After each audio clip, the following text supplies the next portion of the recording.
നമസ്കാരം, ആനന്ദ് ഇന്റർനാഷണൽ ന്യൂസിലേക്ക് സ്വാഗതം. ലണ്ടനിലെ വൈറ്റ് ഹാളിൽ നടക്കാനിരിക്കുന്ന റാലിക്ക് മുന്നോടിയായി സെൻട്രൽ ലണ്ടനിൽ പ്രകടനം നടത്തിയ ആയിരക്കണക്കിന് പാലസ്തീൻ അനുകൂലികൾ. ഇസ്രയേൽ ഒരു തീവ്രവാദ രാഷ്ട്രമാണ് തുടങ്ങിയ മുദ്രാവാക്യങ്ങൾ മുഴക്കി പ്രകടനത്തിൽ പങ്കെടുത്തത് 10,000-ഓളം പേർ. അഭയാർത്ഥികൾക്ക് തിരിച്ചടിയായി സൗജന്യ ടാക്സി സേവനം നിർത്തലാക്കി ഹോം ഓഫീസ്. ട്രാൻസ്പോർട്ട് ബില്ലിൽ 15.8 മില്യൺ പൗണ്ട് വെട്ടിക്കുറയ്ക്കുന്നതിന്റെ ഭാഗമായിട്ടാണ് നടപടി. വെസ്റ്റ് മിഡ്ലാൻഡ്സിൽ ഗോസ്റ്റ് നമ്പർ പ്ലേറ്റുകൾ ഉപയോഗിച്ചുള്ള തട്ടിപ്പ് വ്യാപകമാകുന്നു. 2 ആഴ്ച നീണ്ട പരിശോധനയിൽ കണ്ടെത്തിയത് 4000-ലേറെ അനധികൃത ഗോസ്റ്റ് നമ്പർ പ്ലേറ്റുകൾ. തട്ടിപ്പ് നടത്തുന്നത് റിഫ്ലക്റ്റീവ് കോട്ടിംഗ് നടത്തി. വെനസ്വേലയ്ക്കെതിരെ യുദ്ധം പ്രഖ്യാപിച്ച് അമേരിക്ക. വെനസ്വേലയുടെ വ്യോമ മേഖല അടച്ചതായി കണക്കാക്കണമെന്ന് ട്രംപിന്റെ മുന്നറിയിപ്പ്. ലഹരിക്കടത്ത് ആരോപിച്ച് വെനസ്വേലയ്ക്കെതിരെ സൈനിക നടപടി ഉണ്ടാകുമെന്ന ഭീഷണിക്കു പിന്നാലെയാണ് വ്യോമമേഖല അടച്ചതായി കണക്കാക്കാൻ ആവശ്യം. റഷ്യ യുക്രൈൻ യുദ്ധം അവസാനവട്ട ചർച്ചകൾ യുഎസിൽ. യുക്രൈൻ പ്രതിനിധി സംഘം ചർച്ചകൾക്കായി അമേരിക്കയിലെത്തി. വ്ളോഡിമിർ സെലൻസ്കി കീഴടങ്ങി. സവർക്കറെ അപകീർത്തിപ്പെടുത്തിയതിന് രാഹുൽ ഗാന്ധിക്കെതിരെ മാനനഷ്ട കേസിൽ സമർപ്പിച്ച CD ശൂന്യം. രാഹുലിന്റെ പ്രസംഗമോ കേസുമായി ബന്ധപ്പെട്ട ഫയലുകളോ അതിൽ കണ്ടെത്താനായില്ല. ഡൽഹിക്ക് പിന്നാലെ നവി മുംബൈയിൽ വായു മലിനീകരണം പരിധി വിട്ട് ഉയർന്നിട്ടും അനങ്ങാതെ അധികൃതർ. ബേലാപൂർ, വാശി തുടങ്ങിയ മേഖലകളിൽ വായു നിലവാരം മോശമായി. അനാശാസ്യ കേന്ദ്രത്തിൽ അറസ്റ്റിലായ യുവതിയെ പീഡിപ്പിച്ചെന്ന ആരോപണം നേരിടുന്ന വടകര ഡിവൈഎസ്പി എ ഉമേഷിനെ സസ്പെൻഡ് ചെയ്തു. ഉമേഷിനെതിരായ റിപ്പോർട്ട് DGP നാളെ സർക്കാരിനു നൽകും. മെഡിക്കൽ അവധിയിൽ പ്രവേശിച്ച് ഉമേഷ്. രാഹുൽ മാങ്കൂട്ടത്തിലിനെ അറസ്റ്റ് ചെയ്യാൻ ഊർജിത ശ്രമങ്ങളുമായി പോലീസ്. മുൻകൂർ ജാമ്യാപേക്ഷ സമർപ്പിച്ചിരിക്കുന്നത് അറസ്റ്റിന് തടസ്സമല്ല എന്ന് പോലീസ്. വാർത്തകൾ വിശദമായി. ലണ്ടനിലെ വൈറ്റ് ഹാളിൽ നടക്കാനിരിക്കുന്ന റാലിക്ക് മുന്നോടിയായി ആയിരക്കണക്കിന് പാലസ്തീൻ അനുകൂലികൾ സെൻട്രൽ ലണ്ടനിൽ പ്രകടനം നടത്തി. സമുദ്രം മുതൽ നദി വരെ പാലസ്തീൻ നീണാൾ വാഴും, ഇസ്രയേൽ ഒരു തീവ്രവാദ രാഷ്ട്രമാണ് തുടങ്ങിയ മുദ്രാവാക്യങ്ങൾ മുഴക്കി 10,000-ഓളം പേരായിരുന്നു പ്രകടനത്തിൽ പങ്കെടുത്തത്. ഇവരിൽ പലരും പാലസ്തീൻ പതാകകളും ഏന്തിയിരുന്നു. ഗ്രീൻ പാർക്കിൽ നിന്നായിരുന്നു പ്രകടനം ആരംഭിച്ചത്. സ്റ്റാർമറുടെ കൈകളിൽ രക്തമുണ്ട്, ഗാസയെ പട്ടിണിക്കിടരുത് എന്നിങ്ങനെ എഴുതിയ പ്ലക്കാർഡുകളും അവരിൽ ചിലർ ഉയർത്തിപ്പിടിച്ചിരുന്നു. ചിലർ ബ്രിട്ടീഷ് പ്രതിരോധ സെക്രട്ടറിക്കെതിരെയും മുദ്രാവാക്യങ്ങൾ മുഴക്കുന്നുണ്ടായിരുന്നു. ജോൺ ഹീലെ, നിങ്ങൾ കൊൽക്കാനാവില്ല, നിങ്ങൾക്കെതിരെയും വംശഹത്യ ചാർജ് ചെയ്യും തുടങ്ങിയ മുദ്രാവാക്യങ്ങളായിരുന്നു പ്രതിരോധ സെക്രട്ടറിക്കെതിരെ അവർ മുഴക്കിയത്.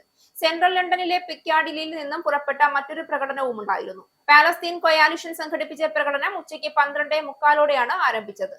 ഹൈഡ് പാർക്ക് കോർണറിൽ നിന്നും ടൗണിംഗ് സ്ട്രീറ്റിലേക്കായിരുന്നു പ്രകടനം. പ്രകടനത്തിനു മേൽ കർശന നിയന്ത്രണമാണ് പോലീസ് ചെലുത്തിയത്. വൈകിട്ട് 5 മണിയോടെ സ്ഥലം വിടാൻ പോലീസ് പ്രകടനക്കാർക്ക് ഉത്തരവ് നൽകിയിരുന്നു. ഒരാളെ ക്രമസമാധാന ഭഞ്ജനത്തിന് പോലീസ് അറസ്റ്റ് ചെയ്തു. പബ്ലിക് ഓർഡർ ആക്ട് നിയമപ്രകാരം കുറ്റം ചെയ്തുവെന്ന സംശയത്തിൽ മറ്റ് 4 പേരെ കസ്റ്റഡിയിലെടുത്തിട്ടുണ്ട്.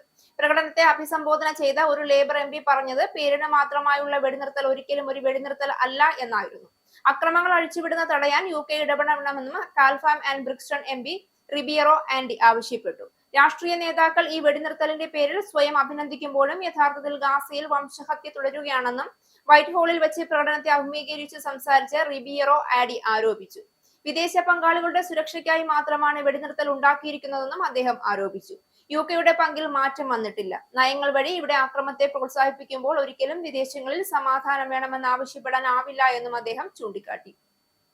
ബ്രിട്ടൻ ഇപ്പോഴും ഇസ്രയേലിലേക്ക് ആയുധങ്ങൾ കയറ്റുമതി ചെയ്യുന്നതിനുള്ള ലൈസൻസ് നൽകുന്നുണ്ട്. അതിനെ പരാമർശിച്ചായിരുന്നു MP അത് പറഞ്ഞത്. മാത്രമല്ല, ഇസ്രയേലുമായുള്ള പ്രതിരോധ സഖ്യത്തെ ഇപ്പോഴും ബ്രിട്ടൻ അംഗീകരിക്കുന്നുമുണ്ട്. അന്താരാഷ്ട്ര നിയമങ്ങൾ അനുസരിച്ച് വംശഹത്യ തുടരുന്ന ഒരു രാജ്യത്തിന്റെ സൈന്യത്തെ ബ്രിട്ടൻ ഇപ്പോഴും പിന്താങ്ങുകയാണ് എന്നാണ് MP ആരോപിക്കുന്നത്. 1978 മുതൽ എല്ലാ നവംബർ 29-നും ഐക്യരാഷ്ട്രസഭ സംഘടിപ്പിക്കുന്ന പാലസ്തീൻ ജനതയോടുള്ള ഐക്യദാർഢ്യ പ്രഖ്യാപന ദിനത്തിന്റെ ഭാഗമായിട്ടായിരുന്നു ഇന്നലെ നടന്ന റാലി. UKയിൽ കഴിഞ്ഞ വർഷം ഫെബ്രുവരിയിലാണ് സനിൽ ആർട്ടിക് ധ്രുവത്തിൽ പോളാർ ഐസ് ചലഞ്ച് തേടിയെത്തിയത്. കൃത്യം 8 മാസം കഴിഞ്ഞപ്പോൾ സനിലും സുഹൃത്തുക്കളും ആഫ്രിക്കൻ രാജ്യമായ ടാൻസാനിയയിലെ കിളിമഞ്ചാരോ പർവ്വതം തേടിയെത്തി. കിടുകിട വിറയ്ക്കുന്ന -15 ഡിഗ്രി തണുപ്പിൽ മലമുകളിൽ മാവേലി വേഷത്തിൽ നിന്ന ആദ്യ മലയാളി എന്ന കീർത്തിയും അങ്ങനെ സനലിന് ഒപ്പമായി. ഇപ്പോൾ 1 വർഷം കൂടി കടന്നു പോകുമ്പോൾ സനിൽ വീണ്ടും വാർത്തകളിൽ നിറയുകയാണ്. ഇത്തവണ അദ്ദേഹം ആർട്ടിക് ധ്രുവത്തിൽ ഹംബാക് തിമിംഗലങ്ങൾ പുളയുന്ന കടൽ കാഴ്ചകളിലേക്കാണ് എത്തിയിരിക്കുന്നത്. ഇത്രയും വ്യത്യസ്തമായ കാഴ്ചകൾ തേടിയിറങ്ങുകയും സാഹസികമായി അത് സാധ്യമാക്കുകയും ചെയ്യുന്ന മറ്റൊരു UK മലയാളി വേറെയില്ല.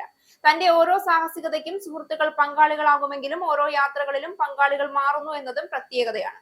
സഞ്ചാരത്തിനും സാഹസികതയ്ക്കും ഒപ്പം സൗത്ത് ഇന്ത്യൻ സഹോദരങ്ങളെ കൂടി ചേർത്ത് പിടിച്ച് ഓരോ വർഷവും സൗത്താംപ്ടണിൽ ഇദ്ദേഹം സംഘടിപ്പിക്കുന്ന ചാരിറ്റി ഇവന്റുകളും പ്രദേശത്തെ ജനജീവിതത്തെ തന്നെ സ്വാധീനിച്ചു.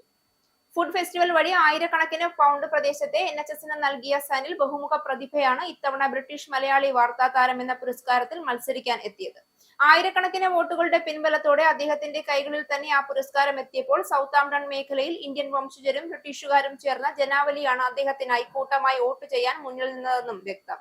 ഭൂമിയുടെ വടക്കും തെക്കുമുള്ള ധ്രുവവൃത്തങ്ങളിൽ മനുഷ്യവാസമുള്ളത് വടക്കുള്ള ആർട്ടിക് വൃത്തത്തിൽ മാത്രമാണ്. കൊടും തണുപ്പിനെ അതിജീവിച്ച് അതിസാഹസികമായി ഒരുപറ്റം മനുഷ്യർ പാർക്കുന്നിടത്തേക്കാണ് ഇത്തവണ 6 മലയാളി ചെറുപ്പക്കാർ ചെന്നെത്തിയത്. പാതിരാ സൂര്യന്റെ നാടായ നോർവേയുടെ വടക്കേറ്റത്തുള്ള ചെറുദ്വീപ് പട്ടണമായ ട്രോംസോയിലേക്ക് ചെന്നെത്തിയ സംഘത്തെ കാത്തിരുന്നത് ഭൂമിയിൽ മറ്റൊരിടത്തും കിട്ടാത്ത അനുഭവങ്ങളായിരുന്നു. സൂര്യൻ അസ്തമിക്കാത്ത വേനലുകളും മിനിറ്റുകൾ മാത്രം സൂര്യപ്രകാശം കിട്ടുന്ന ശൈത്യകാല ദിവസങ്ങളും വിഭിന്നമാക്കിയ നോർവേയെ കുറിച്ച് വായിച്ചറിഞ്ഞതൊക്കെ ശരിവെക്കുന്നതായിരുന്നു സംഘത്തെ കാത്തിരുന്ന ഓരോ നിമിഷവും.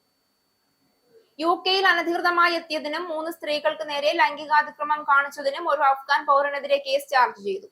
ഷാഫ്റ്റസ്ബറി അവന്യൂവിൽ വെച്ച് കഴിഞ്ഞ ചൊവ്വാഴ്ച പാതിരാത്രിയോടെ ഒരു വനിതയ്ക്ക് സമീപം ചെന്ന് അവരെ ചുംബിക്കാൻ ശ്രമിച്ചതിനാണ് സൊഹൈൽ അമീറി എന്ന 30-കാരനെതിരെ പോലീസ് കേസ് ചാർജ് ചെയ്തിരിക്കുന്നത്. അതുകൂടാതെ സെപ്റ്റംബർ 23-ന് നടന്ന 2 ലൈംഗികാതിക്രമ കേസുകളും ഇയാൾക്ക് മേൽ കേസ് ചാർജ് ചെയ്യാൻ ഇടയാക്കിയിട്ടുണ്ട്. അന്നേ ദിവസം വെസ്റ്റ്വേഡ് റോഡിൽ വെച്ച് ഇയാൾ 2 സ്ത്രീകൾക്ക് സമീപം ചെന്ന് അശ്ലീല കമന്റുകൾ പറഞ്ഞു എന്നാണ് ആരോപണം. അതിനെല്ലാം പുറമെ 1971-ലെ ഇമിഗ്രേഷൻ ആക്ടിലെ സെക്ഷൻ 24 പ്രകാരം അനുമതിയില്ലാതെ അനധികൃതമായി രാജ്യത്തിൽ പ്രവേശിച്ചതിനും ഇയാൾക്കെതിരെ കേസെടുത്തിട്ടുണ്ട്. ഇന്നലെ ഇയാളെ സൗത്താംപ്ടൺ മജിസ്ട്രേറ്റ് കോടതിയിൽ ഹാജരാക്കി. 3 സ്ത്രീകൾക്ക് നേരെ ഇയാൾ ലൈംഗികാതിക്രമം കാണിച്ചു എന്ന കേസ് പോലീസ് അന്വേഷിച്ചുകൊണ്ടിരിക്കുകയാണെന്ന് ഹാംപ്ഷയർ കോൺസ്റ്റാബുലറി സ്ഥിരീകരിച്ചു. അടുത്തിടെ നിരവധി കുടിയേറ്റ വിരുദ്ധ പ്രക്ഷോഭങ്ങൾക്ക് വേദിയായ സൗത്താംപ്ടണിലെ ഹൈഫീൽഡ് ഹൗസ് ഹോട്ടലിൽ തന്നെയാണ് ഇയാളും താമസിക്കുന്നത് എന്നാണ് ചില റിപ്പോർട്ടുകൾ സൂചിപ്പിക്കുന്നത്. നനഞ്ഞിടം കുടിക്കുന്ന അഭയാർത്ഥികൾക്ക് തിരിച്ചടിയായി സൗജന്യ ടാക്സി സേവനം ഹോം ഓഫീസ് നിർത്തലാക്കി. ട്രാൻസ്പോർട്ട് ബില്ലിൽ 15.8 മില്യൺ പൗണ്ട് വെട്ടിക്കുറയ്ക്കുന്നതിന്റെ ഭാഗമായിട്ടാണ് നടപടി. മെഡിക്കൽ പരിശോധനയ്ക്കായി നികുതിദായകന്റെ ചെലവിൽ ചില അഭയാർത്ഥികൾ വൻതുകകൾ മുടക്കി ടാക്സിയിൽ യാത്ര ചെയ്തതായി BBC അന്വേഷണത്തിൽ പുറത്തുവന്നതിനെ തുടർന്നാണ് നടപടി. അതിലൊരു സംഭവത്തിൽ ഒരു അഭയാർത്ഥി തന്റെ മുട്ട് പരിശോധനയ്ക്കായി GPയുടെ അടുത്ത് പോയത് 600 പൗണ്ട് മുടക്കി 250 മൈൽ ദൂരം ടാക്സിയിൽ യാത്ര ചെയ്തായിരുന്നു. ഇക്കാര്യം പുറത്തുവന്നതിനെ തുടർന്ന് സൗജന്യ ടാക്സി സേവനം പുനഃപരിശോധിക്കാൻ ഹോം സെക്രട്ടറി അടിയന്തര ഉത്തരവിറക്കിയിരുന്നു. വരുന്ന ഫെബ്രുവരി മുതൽ ഇത് പൂർണ്ണമായും നിർത്തലാക്കുമെന്ന് ഇപ്പോൾ സ്ഥിരീകരിക്കപ്പെട്ടിരിക്കുകയാണ്. നിലവിൽ അഭയാർത്ഥികൾക്ക് പ്രതിവാര ബസ് പാസ് ആണ് നൽകിയിട്ടുള്ളത്. എന്നാൽ ഹോട്ടൽ റിസപ്ഷൻ വഴി ബുക്ക് ചെയ്യുന്ന NHS അപ്പോയിന്റ്മെന്റുകൾക്കായി ടാക്സി ഉപയോഗിക്കാൻ അവർ നിർബന്ധിതരാവുകയാണ്. പുതിയ നിയമം പ്രകാരം വൈകല്യങ്ങൾ, ഗുരുതരമായ രോഗങ്ങൾ എന്നിവയുള്ളവർക്കും ഗർഭിണികൾക്കും മാത്രമായിരിക്കും ടാക്സി ഉപയോഗിക്കാനുള്ള അനുമതി ഉണ്ടാവുക. മാത്രമല്ല, ടാക്സി ഉപയോഗിക്കുന്നതിന് ഹോം ഓഫീസിൽ നിന്നും ഓരോ തവണയും അനുമതി വാങ്ങേണ്ടതായിട്ടും ഉണ്ട്. കേവലം 2 ആഴ്ച നീണ്ട പരിശോധനയിൽ വെസ്റ്റ് മിഡ്ലാൻഡ്സിൽ മാത്രം കണ്ടെത്തിയത് 4000-ലേറെ അനധികൃത ഗോസ്റ്റ് നമ്പർ പ്ലേറ്റുകളാണ്. ഈ മേഖലയിൽ പോലീസ് ആൻഡ് ക്രൈം കമ്മീഷണർ പറഞ്ഞതാണിത്. നമ്പറുകൾക്ക് പുറത്തുകൂടി റിഫ്ലക്റ്റീവ് കോട്ടിംഗ് നടത്തി അത് പോലീസിന്റെ ഓട്ടോമാറ്റിക് നമ്പർ പ്ലേറ്റ് റെക്കഗ്നിഷൻ സിസ്റ്റത്തിന് വായിക്കാൻ കഴിയാത്ത വിധത്തിലാക്കുന്നതാണ് ഗോസ്റ്റ് നമ്പർ പ്ലേറ്റുകൾ. കൂടുതൽ പേർ ഇപ്പോൾ ഇത്തരം നമ്പർ പ്ലേറ്റുകൾക്ക് പുറകെ പോവുകയാണ് എന്ന് police and crime commissioner foster പറഞ്ഞു. പരീക്ഷണാർത്ഥം സ്ഥാപിച്ച ആധുനിക സാങ്കേതിക വിദ്യയിൽ ഇത്തരത്തിലുള്ള നിയമവിരുദ്ധമായ 4335 നമ്പർ പ്ലേറ്റുകളാണ് വെസ്റ്റ് മിഡ്ലാൻഡിൽ കണ്ടെത്തിയത്. ഇത്തരം അദൃശ്യ നമ്പർ പ്ലേറ്റുകളുടെ ഉപയോഗം നിരോധിക്കണമെന്ന് west Bromwich MP Sara Gumbaz ആവശ്യപ്പെട്ടിരുന്നു. മേഖലയിലെ നിരത്തുകളിൽ കാറോട്ട മത്സരങ്ങൾ വർദ്ധിച്ചു വരുന്ന സാഹചര്യത്തിൽ ഇത്തരം നമ്പർ പ്ലേറ്റുകളുടെ ഉപയോഗം അവസാനിപ്പിക്കേണ്ടത് അത്യാവശ്യമാണെന്നും MP കൂട്ടിച്ചേർത്തു. ഇത്തരത്തിലുള്ള നമ്പർ പ്ലേറ്റുകൾ ഉപയോഗിക്കുന്നവർക്ക് 1000 പൗണ്ട് പിഴയും ലൈസൻസിൽ 6 പെനാൽറ്റി പോയിന്റുമാണ് ഇപ്പോഴുള്ള ശിക്ഷ. പുതിയ പരീക്ഷണത്തിൽ ഇത്രയധികം നിയമവിരുദ്ധ നമ്പർ പ്ലേറ്റുകൾ കണ്ടെത്താനും നിയമലംഘകരെ ശിക്ഷിക്കാനും കഴിഞ്ഞതിൽ സന്തോഷമുണ്ടെന്നും ലേബർ MP പറഞ്ഞു. നമ്പർ പ്ലേറ്റുകൾ പൂർണ്ണമായോ ഭാഗികമായോ ക്യാമറകൾക്ക് വായിക്കാൻ കഴിയാത്ത വിധത്തിലുള്ള നമ്പർ പ്ലേറ്റുകളാണ് ഗോസ്റ്റ് നമ്പർ പ്ലേറ്റുകൾ. ഇൻഫ്രാറെഡ് പ്രകാശം ഉപയോഗിച്ചാണ് ഈ ക്യാമറകൾ നമ്പർ പ്ലേറ്റുകൾ വായിക്കുന്നത്. നമ്പർ പ്ലേറ്റിലെ അക്കങ്ങളിലും അക്ഷരങ്ങളിലും പ്രകാശം പ്രതിഫലിപ്പിക്കുന്ന പദാർത്ഥങ്ങൾ കോട്ട് ചെയ്താൽ ക്യാമറകൾക്ക് അവ വായിക്കാൻ കഴിയില്ല. നമ്പർ പ്ലേറ്റുകൾ ക്യാമറകൾക്കോ മറ്റു ഡിവൈസുകൾക്കോ തിരിച്ചറിയാനും വായിക്കാനും കഴിയുന്ന വിധത്തിലായിരിക്കണമെന്ന് നിയമം അനുശാസിക്കുന്നുണ്ട്. വെസ്റ്റ് മിഡ്ലാൻഡ്സ് പോലീസും റെസ്പീഡ് ഇന്റർനാഷണലും ചേർന്ന് സെൻഷിയോ ഗോസ്റ്റ് ക്യാമറ സാങ്കേതിക വിദ്യ ഉപയോഗിച്ച് ഗോസ്റ്റ് ക്യാമറകളെ കണ്ടെത്തുന്ന ഈ പദ്ധതിക്ക് ഓപ്പറേഷൻ ഫാൻഡം എന്നാണ് പേര് നൽകിയിരിക്കുന്നത്. വെനസ്വേലയുടെ വ്യോമമേഖല അടച്ചതായി കണക്കാക്കണമെന്ന് US പ്രസിഡന്റ് ഡൊണാൾഡ് ട്രംപിന്റെ മുന്നറിയിപ്പ്. ലഹരിക്കടത്ത് ആരോപിച്ച് വെനസ്വേലയ്ക്കെതിരെ സൈനിക നടപടി ഉണ്ടാകുമെന്ന ഭീഷണിക്ക് പിന്നാലെയാണ് വ്യോമമേഖല അടച്ചതായി കണക്കാക്കാൻ രാജ്യാന്തര വിമാന കമ്പനികളോട് ട്രംപ് ആവശ്യപ്പെട്ടത്. സാധാരണ നിലയിൽ അതത് രാജ്യം തന്നെയാണ് വ്യോമമേഖല അടച്ചതായി പ്രഖ്യാപിക്കുക. വെനസ്വേലൻ വ്യോമാതിർത്തി ഒഴിവാക്കാൻ വിമാന കമ്പനികൾ, പൈലറ്റുമാർ എന്നിവർക്കാണ് ട്രംപ് നിർദ്ദേശം നൽകിയത്. ദയവായി വെനസ്വേലയ്ക്ക് മുകളിലുള്ളതും ചുറ്റുമുള്ളതുമായ വ്യോമാതിർത്തി പൂർണ്ണമായും അടച്ചിടുന്നത് പരിഗണിക്കുക എന്ന് ട്രംപ് സമൂഹ മാധ്യമമായ ട്രൂത്ത് സോഷ്യലിൽ എഴുതി. വെനസ്വേലൻ പ്രസിഡന്റ് നിക്കോളാസ് മഡുറോയെ അധികാരത്തിൽ നിന്ന് പുറത്താക്കാനുള്ള ശ്രമങ്ങൾ ട്രംപ് ഭരണകൂടം ശക്തമാക്കുന്നതിനിടെയാണ് വ്യോമപാത അടച്ചുകൊണ്ടുള്ള പുതിയ പ്രഖ്യാപനം. ട്രംപിന്റെ നിർദ്ദേശത്തെ വെനസ്വേലയുടെ വിദേശകാര്യ മന്ത്രി അപലപിച്ചു. നീക്കം കൊളോണിയലിസ്റ്റ് ഭീഷണിയാണെന്നും വെനസ്വേലയിലെ ജനങ്ങൾക്കെതിരായ അതിരുകടന്നതും നിയമവിരുദ്ധവുമായ ആക്രമണത്തെ നീതീകരിക്കാനാവില്ല എന്നും അദ്ദേഹം വിശേഷിപ്പിച്ചു. വെനസ്വേലയ്ക്ക് മുകളിലൂടെ പറക്കുന്നത് അപകടകരമാണെന്ന് കഴിഞ്ഞയാഴ്ച അമേരിക്കൻ വിമാന കമ്പനികൾക്ക് ട്രംപ് ഭരണകൂടം മുന്നറിയിപ്പ് നൽകിയിരുന്നു. ഇതേ തുടർന്ന് സർവീസ് നിർത്തിയ 6 പ്രമുഖ അമേരിക്കൻ വിമാന കമ്പനികളുടെ അംഗീകാരം വെനസ്വേല പിൻവലിക്കുകയും ചെയ്തു. വെനസ്വേല സർക്കാരിന്റെ പിന്തുണയോടെയാണ് യുഎസിലേക്ക് ലഹരിക്കടത്ത് എന്നാണ് ട്രംപിന്റെ ആരോപണം. ഇത് വെനസ്വേല നിഷേധിച്ചിരുന്നു. 2019 മുതൽ വെനസ്വേലയിലേക്കുള്ള യുഎസ് കാർഗോ വിമാനങ്ങളുടെ സഞ്ചാരം നിർത്തിവെച്ചിട്ടുണ്ട്. റഷ്യയുമായുള്ള യുദ്ധം അവസാനിപ്പിക്കാനുള്ള യുഎസ് പദ്ധതികളെ കുറിച്ചുള്ള ചർച്ചകൾക്കായി യുക്രൈൻ സംഘം ശനിയാഴ്ച യുഎസിലേക്ക് പുറപ്പെട്ടതായി പ്രസിഡന്റ് വോളോഡിമർ സെലൻസ്കി. യുക്രൈന്റെ ദേശീയ സുരക്ഷാ കൗൺസിലിന്റെ സെക്രട്ടറി റസ്റ്റം ഉമറോവാണ് പ്രതിനിധി സംഘത്തിന്റെ തലവനെന്നും സെലൻസ്കി എക്സിൽ കുറിച്ചു. യുഎസ്, യുക്രൈൻ, റഷ്യ എന്നീ രാജ്യങ്ങളുടെ ഉദ്യോഗസ്ഥർ അബുദാബിയിലും യുഎസ്, യുക്രൈൻ ഉദ്യോഗസ്ഥർ ജനീവയിലും അടുത്തിടെ ചർച്ച നടത്തിയിരുന്നു. ജനീവയിൽ യുഎസ്, യുക്രൈൻ ഉദ്യോഗസ്ഥർ നടത്തിയ ചർച്ചകൾക്ക് പിന്നാലെ പദ്ധതി നടപ്പാക്കാനാവുന്നതാണെന്നും എന്നാൽ ഏതാനും പ്രധാന വ്യവസ്ഥകളിൽ തീരുമാനമുണ്ടാകാനുണ്ട് എന്നുമാണ് സെലൻസ്കി പറഞ്ഞിരുന്നത്. ഇതിനിടെ ഡൊണാൾഡ് ട്രംപുമായി സെലൻസ്കി കൂടിക്കാഴ്ച നടത്തുമെന്നും റിപ്പോർട്ടുകളുണ്ട്. ഇതിനു പിന്നാലെയാണ് യുക്രൈൻ പ്രതിനിധി സംഘം യുഎസിലേക്ക് പോകുന്നത്.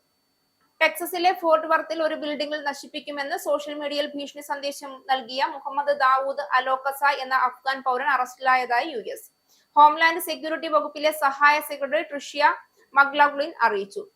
അലോക്കസായ ടെക്സസിലെ സ്റ്റേറ്റ് ഭീകരപ്രവർത്തന നിയമങ്ങൾ പ്രകാരം ചൊവ്വാഴ്ച ടെക്സസിലെ പബ്ലിക് സേഫ്റ്റി വകുപ്പും FBI-യുടെ സംഘവും ചേർന്നാണ് അറസ്റ്റ് ചെയ്തത്. ഇപ്പോൾ അയാളെ ടാറന്റ് കൗണ്ടി കറക്ഷൻ സെന്ററിൽ പാർപ്പിച്ചിരിക്കുകയാണ്.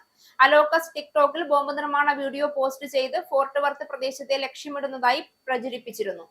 ഇപ്പോൾ ഇമിഗ്രേഷൻ ആൻഡ് കസ്റ്റംസ് എൻഫോഴ്സ്മെന്റ് അദ്ദേഹത്തെ കസ്റ്റഡിയിൽ വെച്ചിരിക്കുകയാണ്. അറസ്റ്റിനിടെയുണ്ടായ നിയമോപദേശക വിവരങ്ങൾ ഉടൻ ലഭ്യമല്ല. ഭീകര ഭീഷണി സൃഷ്ടിക്കൽ എന്ന കുറ്റമാണ് ഇയാൾക്കെതിരെ ചുമത്തിയത്.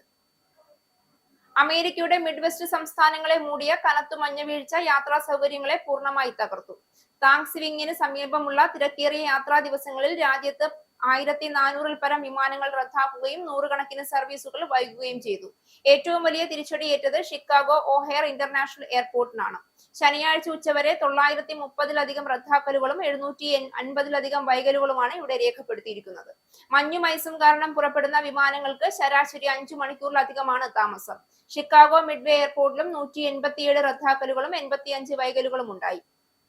ഇരു വിമാനത്താവളങ്ങൾക്കും ഗ്രൗണ്ട് സ്റ്റോപ്പ് ഉത്തരവും പുറപ്പെടുവിച്ചിരുന്നു. ഇന്ത്യാനയിലെ പുത്നംവില്ലിൽ ഇന്റർസ്റ്റേറ്റ് 70-ൽ നടന്ന ഭീമമായ കൂട്ടിയിടിയിൽ 45 വാഹനങ്ങൾ പെട്ടു. ഭാഗ്യവശാൽ വലിയ പരിക്കുകൾ റിപ്പോർട്ട് ചെയ്തിട്ടില്ല എന്ന് സ്റ്റേറ്റ് പോലീസ് അറിയിച്ചു. മഞ്ഞുവീഴ്ച മുന്നറിയിപ്പുകൾക്കിടയിൽ ഐവായിൽ നിന്ന് സൗത്ത് വിസ്കോൺസിലേക്ക് northern Illinois, Indiana, west Michigan ഭാഗങ്ങളിലേക്കും അടി വരെ മഞ്ഞുവീഴ്ച സാധ്യതയുണ്ട്. ശക്തമായ കാറ്റും കനത്ത മഞ്ഞും ചേർന്നപ്പോൾ വൈറ്റ് ഔട്ട് സാഹചര്യങ്ങളും അതിവിശേഷമായ യാത്രാ പ്രതിസന്ധികളും പ്രതീക്ഷിക്കാം. മഞ്ഞുപെയ്ത്തിന് പിന്നാലെ തണുപ്പ് കൂടുതൽ അനുഭവപ്പെടാമെന്നാണ് കാലാവസ്ഥാ നിരീക്ഷണ കേന്ദ്രം അറിയിക്കുന്നത്. ഉത്തര അമേരിക്കയിൽ താപനില സാധാരണ ഡിസംബർ തുടക്കത്തേക്കാൾ 10 മുതൽ 20 ഡിഗ്രി വരെ താഴെയായേക്കും. അടുത്തയാഴ്ച മറ്റൊരു ശക്തമായ മഞ്ഞുപെയ്ത്ത് എത്താനുണ്ടെന്ന മുന്നറിയിപ്പും കാലാവസ്ഥാ വിദഗ്ധർ നൽകി. ഇനി പൗണ്ട്, യൂറോ, ഡോളർ, രൂപ ഇന്നത്തെ വിനിമയ നിരക്ക്. ഒരു പൗണ്ട് 118.27 ഇന്ത്യൻ രൂപ. ഒരു പൗണ്ട് 1.14 യൂറോ. ഒരു US ഡോളർ 89.35 ഇന്ത്യൻ രൂപ. ഒരു യൂറോ 103.6 ഇന്ത്യൻ രൂപ. ഒരു പൗണ്ട് 1.32 US ഡോളർ. ഒരു കനേഡിയൻ ഡോളർ 63.94 ഇന്ത്യൻ രൂപ. ഇനി ഒരു ഇടവേളയ്ക്ക് ശേഷം national news. Book your Indigo flight tickets easily and safely with Anand Travel.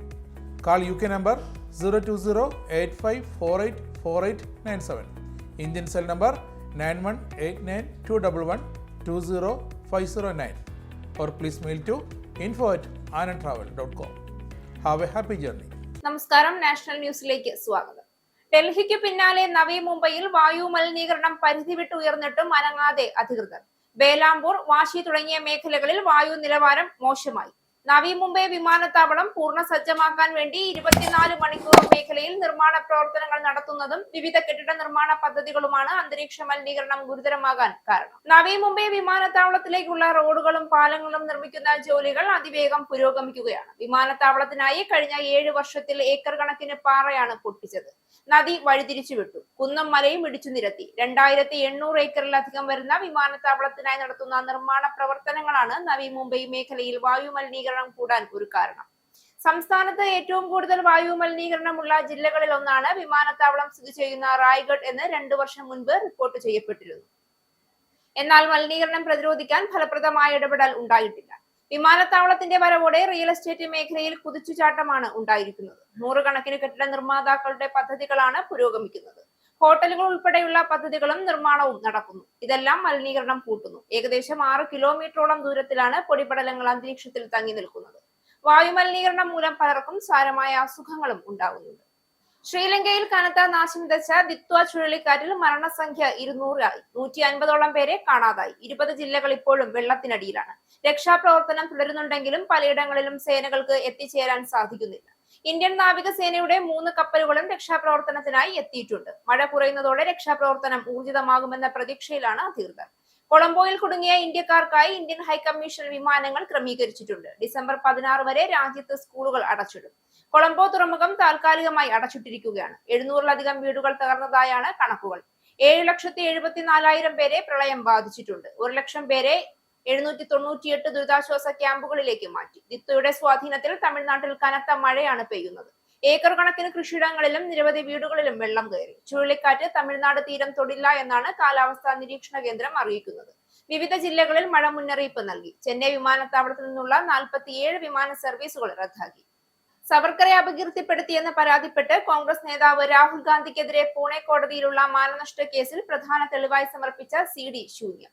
രാഹുലിന്റെ പ്രസംഗമോ കേസുമായി ബന്ധപ്പെട്ട മറ്റു ഫയലുകളോ അതിൽ കണ്ടെത്താനായില്ല. സവർക്കറുടെ ബന്ധു കൂടിയായ സത്യകി സവർക്കറുടെ പരാതിയിൽ വാദം കേൾക്കുന്നതിനിടെയാണ് പ്രസംഗത്തിന്റെ CD പരിശോധിക്കാൻ കോടതി തീരുമാനിച്ചത്. എന്നാൽ പ്ലേ ചെയ്തപ്പോൾ CD ശൂന്യമാണെന്ന് കണ്ടെത്തുകയായിരുന്നു. പ്രസംഗം യൂട്യൂബിലുണ്ടെന്നും അത് കേൾപ്പിക്കാമെന്നും പരാതിക്കാരന്റെ അഭിഭാഷകൻ അറിയിച്ചെങ്കിലും കോടതി അനുവദിച്ചില്ല. വീഡിയോ URL തെളിവായി സ്വീകരിക്കാൻ ചട്ടമില്ലാത്തതാണ് കാരണം. രാഹുൽ ഗാന്ധി 2013 ലണ്ടനിൽ നടത്തിയ പ്രസംഗത്തിൽ സവർക്കറെ അധിക്ഷേപിച്ചെന്ന് ആരോപിച്ചാണ് സത്യകി മാനനഷ്ട കേസ് നൽകിയത്.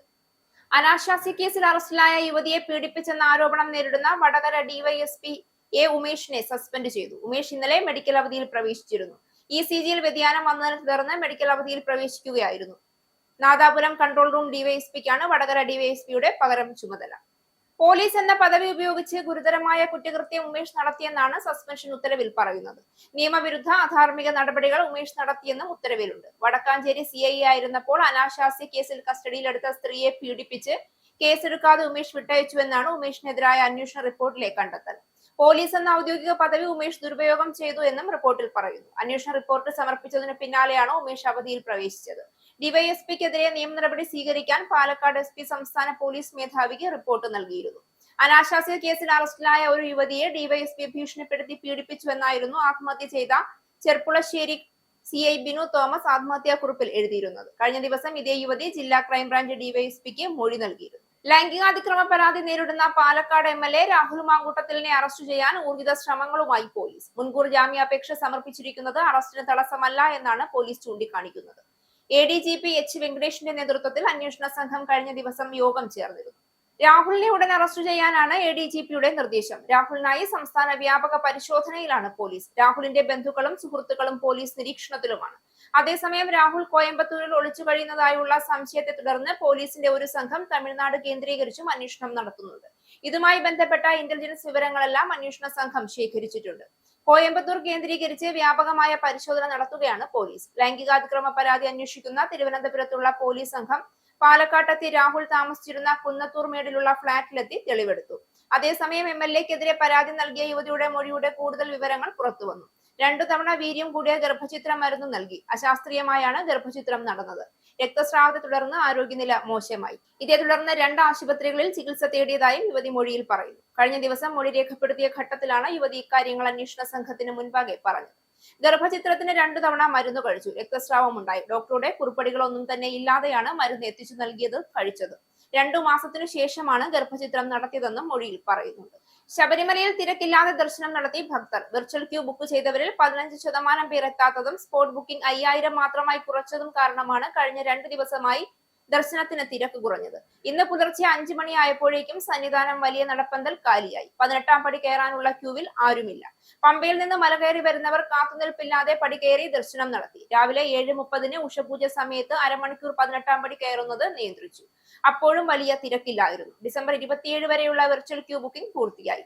ബുക്ക് ചെയ്യാൻ നോക്കുമ്പോൾ ചുവപ്പാണ് കാണുന്നത്. അതിനാൽ മണ്ഡലം കാലം കഴിയും വരെ ആർക്കും പുതിയതായി ബുക്ക് ചെയ്യാൻ കഴിയുന്നില്ല. ഓരോ ദിവസത്തെയും തിരക്ക് നോക്കി സ്പോട്ട് ബുക്കിംഗ് നൽകാനാണ് ഹൈക്കോടതി നിർദ്ദേശം. നിലയ്ക്കൽ മാത്രമാണ് സ്പോട്ട് ബുക്കിംഗ് കൗണ്ടർ. രാത്രി 12ന് സ്പോട്ട് ബുക്കിംഗ് തുടങ്ങും. 1 മണിക്കൂറിനുള്ളിൽ എല്ലാം തീരും. ഇരുമുടിക്കെട്ടുമായി വരുന്ന തീർത്ഥാടകർക്ക് നിരാശരായി നിലയ്ക്കൽ കറങ്ങി നടക്കേണ്ട അവസ്ഥ വരുന്നുണ്ട്. ഇരുമുടിക്കെട്ടുമായി വരുന്ന ആരെയും തിരിച്ചയക്കില്ല എന്നായിരുന്നു കഴിഞ്ഞ വർഷങ്ങളിൽ സ്വീകരിച്ച നിലപാട്. എന്നാൽ ഇത്തവണ നിലപാട് മാറ്റി. ഇത് തീർത്ഥാടകരെ വല്ലാതെ ബുദ്ധിമുട്ടിലാക്കി. ഇത് ദർശനത്തിനുള്ള തിരക്ക് കുറയാൻ കാരണമായി. ഇന്ന് രാവിലെ വരെയുള്ള കണക്കനുസരിച്ച് ഇതുവരെ 12.13 ലക്ഷം അയ്യപ്പന്മാർ ദർശനം നടത്തി.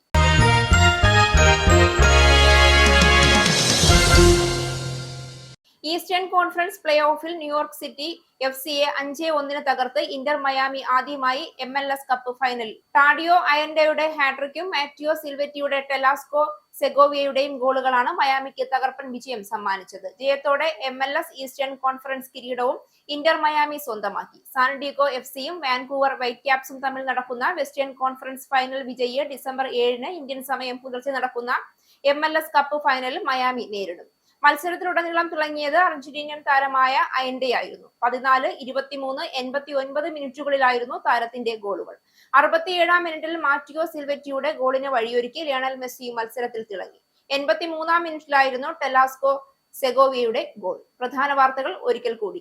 ലണ്ടനിലെ വൈറ്റ് ഹാളിൽ നടക്കാനിരിക്കുന്ന റാലിക്ക് മുന്നോടിയായി സെൻട്രൽ ലണ്ടനിൽ പ്രകടനം നടത്തിയ ആയിരക്കണക്കിന് പാലസ്തീൻ അനുകൂലികൾ. ഇസ്രയേൽ ഒരു തീവ്രവാദ രാഷ്ട്രമാണ് തുടങ്ങിയ മുദ്രാവാക്യങ്ങൾ മുഴക്കി പ്രകടനത്തിൽ പങ്കെടുത്തത് 10,000-ഓളം പേർ. അഭയാർത്ഥികൾക്ക് തിരിച്ചടിയായി സൗജന്യ ടാക്സി സേവനം നിർത്തലാക്കി ഹോം ഓഫീസ്. ട്രാൻസ്പോർട്ട് ബില്ലിൽ 15.8 മില്യൺ പൗണ്ട് വെട്ടിക്കുറയ്ക്കുന്നതിന്റെ ഭാഗമായിട്ടാണ് നടപടി. വെസ്റ്റ് മിഡ്ലാൻഡ്സിൽ ഗോസ്റ്റ് നമ്പർ പ്ലേറ്റുകൾ ഉപയോഗിച്ചുള്ള തട്ടിപ്പ് വ്യാപകമാകുന്നു. 2 ആഴ്ച നീണ്ട പരിശോധനയിൽ കണ്ടെത്തിയത് 4000-ലേറെ അനധികൃത ഗോസ്റ്റ് നമ്പർ പ്ലേറ്റുകൾ. തട്ടിപ്പ് നടത്തുന്നത് റിഫ്ലക്റ്റീവ് കോട്ടിംഗ് നടത്തി. വെനസ്വേലയ്ക്കെതിരെ യുദ്ധം പ്രഖ്യാപിച്ച് അമേരിക്ക. വെനസ്വേലയുടെ വ്യോമ മേഖല അടച്ചതായി കണക്കാക്കണമെന്ന് ട്രംപിന്റെ മുന്നറിയിപ്പ്. ലഹരിക്കടത്ത് ആരോപിച്ച് വെനസ്വേലയ്ക്കെതിരെ സൈനിക നടപടി ഉണ്ടാകുമെന്ന ഭീഷണിക്ക് പിന്നാലെയാണ് വ്യോമമേഖല അടച്ചതായി കണക്കാക്കാൻ ആവശ്യം. റഷ്യ-യുക്രൈൻ യുദ്ധം അവസാനവട്ട ചർച്ചകൾ US-ൽ. യുക്രൈൻ പ്രതിനിധി സംഘം ചർച്ചകൾക്കായി അമേരിക്കയിലെത്തി. വ്ളോഡിമിർ സെലൻസ്കി കീഴടങ്ങി. സവർക്കറെ അപകീർത്തിപ്പെടുത്തിയതിന് രാഹുൽ ഗാന്ധിക്കെതിരെ മാനനഷ്ട കേസിൽ സമർപ്പിച്ച CD ശൂന്യം. രാഹുലിന്റെ പ്രസംഗമോ കേസുമായി ബന്ധപ്പെട്ട ഫയലുകളോ അതിൽ കണ്ടെത്താനായില്ല. ഡൽഹിക്ക് പിന്നാലെ നവി മുംബൈയിൽ വായു മലിനീകരണം പരിധി വിട്ട് ഉയർന്നിട്ടും അനങ്ങാതെ അധികൃതർ. ബേലാപൂർ, വാശി തുടങ്ങിയ മേഖലകളിൽ വായു നിലവാരം മോശമായി. അനാശാസ്യ കേന്ദ്രത്തിൽ അറസ്റ്റിലായ യുവതിയെ പീഡിപ്പിച്ചെന്ന ആരോപണം നേരിടുന്ന വടകര DYSP A ഉമേഷിനെ സസ്പെൻഡ് ചെയ്തു. ഉമേഷിനെതിരായ റിപ്പോർട്ട് DGP നാളെ സർക്കാരിന് നൽകും. മെഡിക്കൽ അവധിയിൽ പ്രവേശിച്ച് ഉമേഷ്. രാഹുൽ മാങ്കൂട്ടത്തിലിനെ അറസ്റ്റ് ചെയ്യാൻ ഊർജിത ശ്രമങ്ങളുമായി പോലീസ്. മുൻകൂർ ജാമ്യാപേക്ഷ സമർപ്പിച്ചിരിക്കുന്നത് അറസ്റ്റിന് തടസ്സമല്ല എന്ന് പോലീസ്. ഈ ന്യൂസ് ബുള്ളറ്റിൻ അവസാനിച്ചു. നന്ദി.